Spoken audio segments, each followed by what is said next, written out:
back to the channel, everyone, and to my 307,000 mile Volvo XC90. You'll have seen that I took this car to Volvo for an appraisal and inspection, and the results were, well, hardly surprising, but very bad. They gave me a list longer than my arm of things that needed sorting on this car, from pieces of trim inside to suspension components, injectors, radiators, and they told me that it would be uneconomical to repair. However, I'm not one to give up easily or take no for an answer, and so I went onto eBay and put together a basket of all the items that Volvo said I would need to get this thing, well, roadworthy and good again by their standards. So I just thought, why not have a go myself? But then the most amazing thing of all happened, and I'm not making this up. eBay got in touch with me and said, how would you like us to help you get your car MOT ready? And I explained to them that it wasn't just a windscreen wiper or a new side light bulb that it needed. It was actually this, all of these things that the car failed its MOT on. You see, after I took the car to Volvo, I took it for an MOT, knowing it was going to fail, but thinking then I'll just get an essential list of things, because the headlining being saggy and the cup holder trim missing isn't really a problem on a car like this, but these things are all problems and things that the car means I cannot legally drive until they're sorted. But I explained all of this to eBay and they said, well, to be honest, you'll be able to get all of those parts on our website, and not only that, you'll be able to get some with a discount with their current MOT offer, which I'm going to link in the description, where you can get up to 20% off MOT ready parts on eBay. But needless to say, we have got all the parts in this car, and well, I'm not going to introduce you to some mechanic and some workshop. This is a garage that I've just turned up to, that I've rented for 3 days, and I'm going to attempt to get this car through its MOT by myself. I was truly ready to accept defeat after that inspection from Volvo, after the MOT, because, well, this car is worth pennies. It's got 307,000 miles on it. It's not been loved for years and years and years, and it is almost 20 years old. However, I always see past that. I think it's got so much potential. It's got beautiful, beautiful interior, the green carpets that I love so much, the leather piping. We've even got a fridge, which reminds me, I put a bottle of water in there this morning, which is really nice and cold. And I think there's so much potential for this car, and it would be such a shame to see it go to scrap, because I think essentially that's where it would have ended up. So huge thank you to eBay for helping me save this car, but we've got to do all the work yet, haven't we? If we head to the back of the car then, open up the split folding tailgate, it will reveal a sea of parts. I was not joking at all. Now, the most obvious parts here are wheels. I've actually ordered complete replacement wheels. These are not the ones that are currently on the car. They are the same rare 18-inch BBS style wheels that were only available on the Executive, but essentially it failed the MOT on 2 front tyres, and I figured instead of getting new tyres all round, I should just replace the set of wheels, because not only have these got better tread on and they should be able to get the car through the MOT, I can actually just sell them, or sell the slightly worse set when I'm done with them. And so it's sort of 2 birds in 1 stone. I'm getting better wheels, I'm getting fresher tyres, but I can also sell either this set or the set that's on the car once I'm done with them. From eBay, I also acquired a proper breaker bar. In here, it's something I'm quite excited about and I've never used before. A proper torque wrench. It's not an electronic one, but it has all the settings on there so that I can torque things up properly later on. We've got an ABS warning lamp, which comes on in the car when we drive it for a few miles, and any warning lamp on an MOT is an instant failure. So there are a number of things that the ABS lamp could be caused by, but I've gone for the cheapest solution, which would be the ABS reluctor rings, I think they are. I've got those, managed to get them from eBay as well, and we're going to be trying to fit those to hopefully resolve the ABS light on the dash. We've then got the near side obligatory mirror, which is the passenger side wing mirror. We all know that's absolutely so I've got a replacement. It's a power fold one as well, so it should just go straight on and work. We've got a defect for the passenger side front lower suspension arm. We're going to be replacing that. Actually, we're going to be replacing both sides, because you might as well. I've also ordered front anti-roll bars for both sides and ball joints. I think a few of those things were picked up on the Volvo inspection, but as we're under there, as we've rented this ramp, let's just get it all done. And the last repair immediately major defect is the exhaust emissions exceed manufacturer specified limit. Now, this is a bit of a tricky one, although Volvo did tell me that the injector was leaking. So that can obviously wreak havoc with the emissions if the injectors are dirty or not working properly.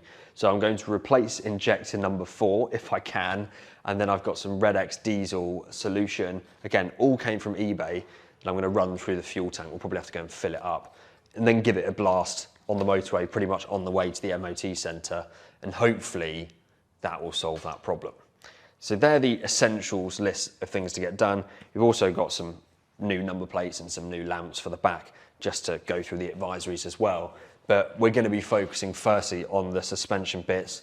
They're the things that terrify me the most. I have no idea what I'm doing. If any of you have been watching this channel for a while, this is going to be quite a big deal. Me actually getting my hands properly dirty by myself. It's going to be a massive learning curve. I hope it pays off. So now that we're getting all of the parts out of the XC90, it's a great time to reiterate that everything here has come from eBay. And not only that, I was able to save 20% on one of the most expensive components, which was the control arms, thanks to their MOT offer, which goes until the 30th of September. You'll be completely surprised at what they sell. They have millions of parts and accessories from brands you can trust. People are often unaware that you can get tyres and number plates on eBay too. So definitely make sure to head to eBay UK for all of your MOT parts and accessories needs. And remember, you can get 20% off until the 30th of September. This in here then, I'll tell you, this was an absolute pain to find. Hidden away in the very crevices of the car, the locking wheel nut for these wheels. I've ordered new wheel nuts, lug nuts for the wheels when I put them back on, because I hate locking wheel nuts. The amount of times I've had issues, A, finding them, but then using them, you know, I don't need them. And also, these are pretty redundant nowadays. Thieves today just steal the whole car. So anyway, we're gonna switch these out for normal lug nuts. But before that, we do need to use this locking wheel nut to get these wheels off.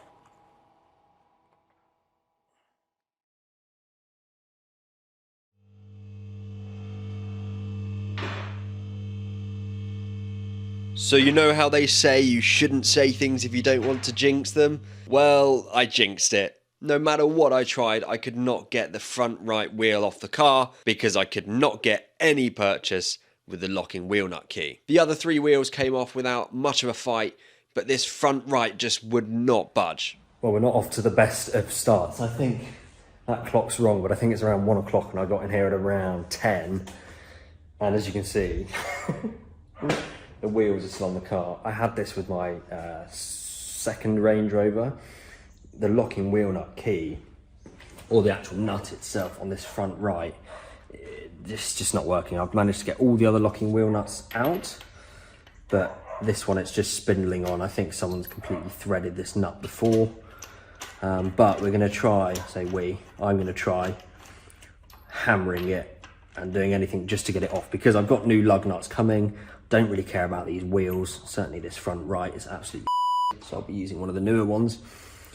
So I'm just going to do anything now to get this wheel off so that we can, well, properly get started on the suspension stuff, but also we're going to need to replace this tyre. So just classic. Right, so thanks to this hammer and this breaker bar, we've managed to get some purchase on this locking wheel nut. Finally, I'm still convinced there's nothing you can not fix with a hammer. Let's just do the last bit here. Yes! Gosh, I genuinely thought, it's been 3 hours, guys. Maybe 2.5 actually working on this. I genuinely thought I was not gonna get this nut out. Thank God. So with that wheel finally removed, I could now move on to the suspension. I decided to start on the driver's side, although had I really been thinking straight, it would have made more sense to start on the passenger side, which is where the control arm failed on the MOT. Nonetheless, as you're about to see, that wouldn't really matter too much anyway. Okay, well, wheels off, which means now I can finally move on, actually, and have a look at the suspension. So I think what we're going to be changing today is, or hopefully over the next 3 days, should I say, is the lower control arms at the front. So you can see the bush is completely perished on this one here, and on this side as well, the lower control arm.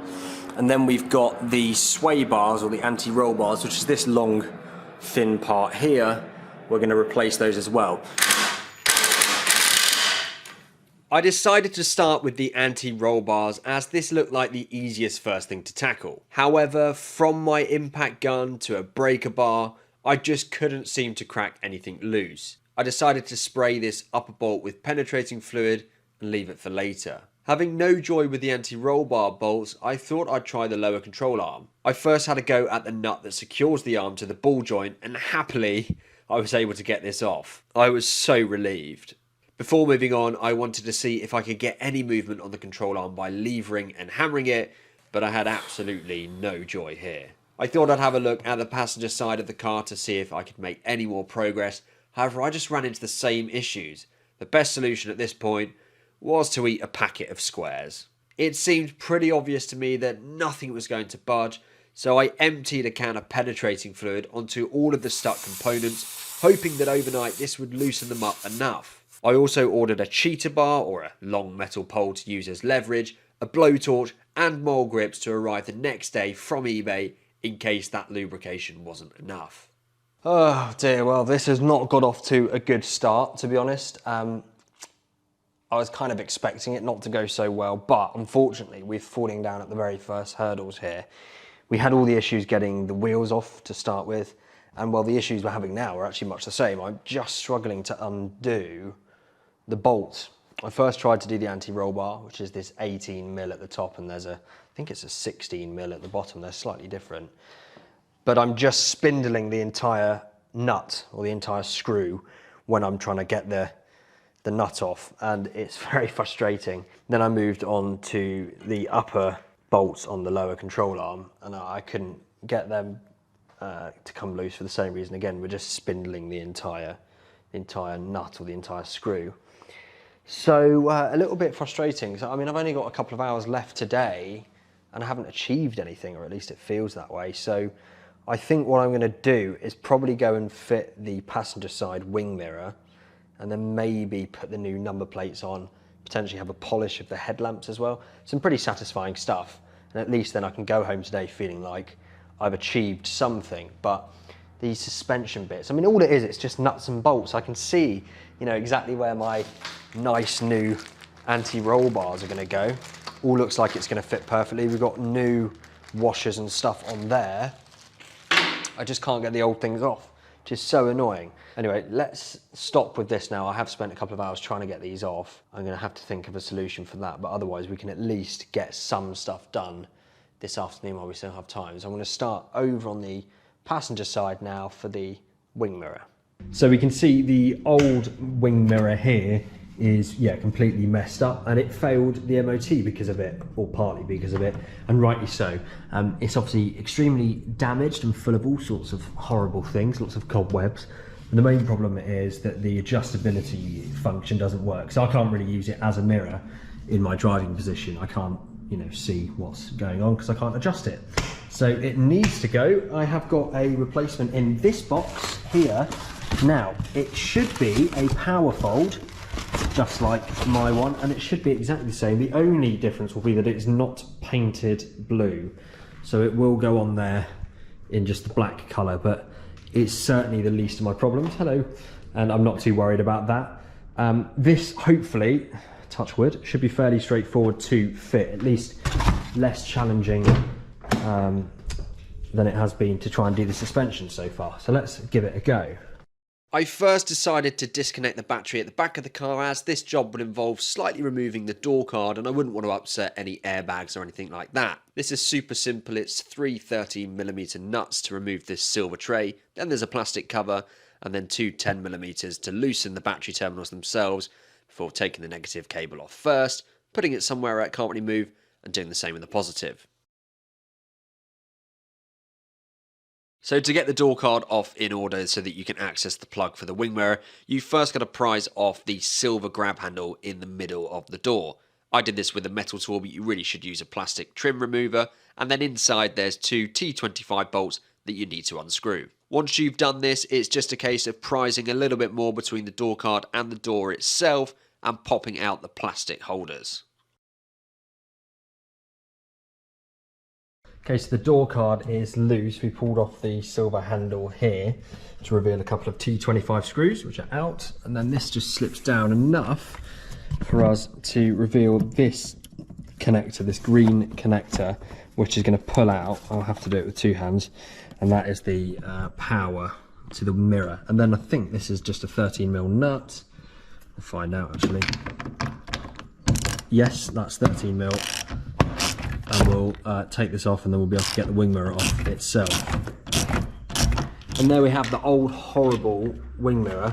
It's a shame I can't save this painted casing, because that's part of what is completely damaged. But from what I've got here and to what I've got here as the replacement, the connectors and everything look the same. So let's go ahead and do the reverse of what we've just done. Put this new one in, I'll reconnect the battery, and we'll see if it works. Okay, that looks pretty nice and secure. I've done the 13mm back up. The fit is really nice. Shame about this here. Potentially I could have put that together a little bit better and glued it in, but that's okay. We just want to check that it works fine. Anyway, so that is nice and secure. So now what we need to do is plug this connector in. Should be nice and easy. Let's just click that. There we go. Now I'll reconnect the battery in the back of the car over here and see if it works. Let's have a look, shall we? Right, so battery reconnected. Let's see if we use this control here. Yes! That's brilliant. Fantastic. I'm actually dead chuffed about that. We've done something today. And the power fold button, let's press that. Great. It's a little bit slow, but it does work. In and out. Perfect. That is very good news. That is all working perfectly. And that took me no more than 15 minutes, probably including disconnecting and reconnecting the battery. So that is a job very well done. I wish the suspension was that easy to unbolt and bolt on everything. Okay, let's put this back together now. Well, it's the end of day one now, and it hasn't been a complete disaster, but it also hasn't been a roaring success. Managed to do the passenger wing mirror, which is one MOT item that we can tick off the list, but I'm still stuck on all the suspension components. I was worried about fitting them, but I've actually struggled with even getting the old bits off. So what I've done is I've taken apart what I can, which is not much. I think I've managed to do one lower bolt, and I've just sprayed the heck out of it with penetrating fluid. And so hopefully overnight that will help a little bit, and we'll come back and look at it tomorrow. But there's a few other things we've got to do. Needs number plates. I've got a new radiator. I've got an injector, so we need to have a look at all of that stuff. And I can't remember everything else, but we'll tackle it again tomorrow. For you guys, that's going to be right about now. Except it's not. In the interest of keeping these videos short enough to enjoy your dinner with, I've decided to split it up into parts. And so you'll be seeing the progress we make in episode 2 in not so very long at all. Let me say a massive thank you to eBay for sponsoring this video. Genuinely, without them, I wouldn't be doing this. It would not be possible. They have supported the channel in such a way that hopefully it means we'll be able to save this car and in a few days' time take it for an MOT and it can get through with flying colours. But we'll have to see, and you'll have to wait and see until the next episode to see if that's going to be possible. So if you've got an MOT that's imminently coming up, head to eBay UK for all your MOT parts and accessory needs and get yourself 20% off until the 30th of September. Thank you so much for watching. If you're not subscribed and you're enjoying the content, make sure to subscribe now, like the video if you enjoyed it, and we'll see you in the next one very, very soon.